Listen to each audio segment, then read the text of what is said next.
กูถ่ายเข้าวิดีโอไปซะนะเดี๋ยวนะกูจะชั่วตกไกลนะแล้วมันตัวกูจะว่ามันลงตัวลาตัวนั้นนะอย่าเจช่วงนั้นกูชิมัวกูจะจีบอเลยทุกคนนี่ขวดตานะอย่าจะจีบอเรื่องไกลนะเนี่ยทุกคนนะจีกูเชื่อกูมันที่จอดก็จะละจอดกันนะกูจะน้องจะจับปูหูย้อนนู้นสิเจติดต่อนอเลยนะแล้วมันก็จะปัดสีตัวนะรงก็จะเจอย่านั่นที่สัตว์ตัวไทยตัวนั่นเจให้กูนะรงก็คือเลยนะอย่าเจจะมันชื่อมันชื่อซะช่วงนั้นหมดปัญญาเลยเจปัญญาตัวเธอเจปัญญาตัวเคยหน่อเคยหน่อเจรงจะขาดที่เตี้ยกูนะกูจะสีหน่อเจที่อยู่ตัวไปปลุกช่วงนั้นจีล้อเลยอยู่ตัวเลยเสือจะchỉ trong này hiểu đi chả liền,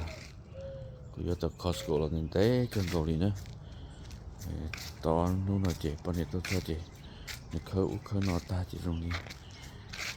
chỉ muốn nó chỉ trong cao rủ liền, nha, chị cũng cho chỉ nói là nhỏ xưa thì chỉ mà bọn này chỉ bảo chỉ bọn này chỉ muốn đào bớt trên á, cho nó sẽ cho tận nó, nha, chị có cho tôi đủ nữa thì sẵn đó cho và tôi đủ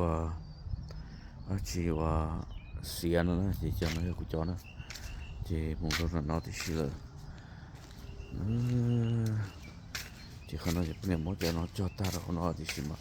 mà nó chỉ tua trong đó chỉ trong nó rồi trong câu cái này chỉ của cho tay nó chỉ cho ba vô chỉ quan gì là nữa yeah chị nó chị cũng mua cho con nó cho ta liền thay mình chỉ làm trong sáng cô lúc ba chị rồi nó chị luôn nó tọt lúc nó đó dạ chị cũng không mua cho nhau nó thế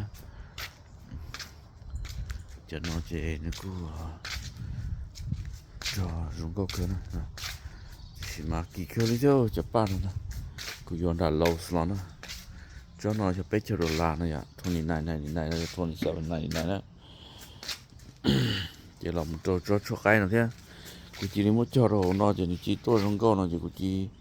muốn khởi cho nó nữa cho nóกูvô trong kiaกูxe đồ là cho thế chỉ bỏ ra cho chỉ choกูmua Costco thì cũng nhiều lái cho thu lợi nữa yeah cho nóกูxe đồ là cho chỉ cho đông muốn nhẹ này cũng muốn nhẹ chỉ cứ một lúc bao nó bao tôi hỏi cho áo nó chỉ cần go chỉ cho đông thế trong này nó là một trò cho nó dạng cậu cho thử lợi xong yeah cứ trong go cái thay mình chỉ nó trong này sẽ nữa nhớ trong này sẽ được xong sự tụ nữa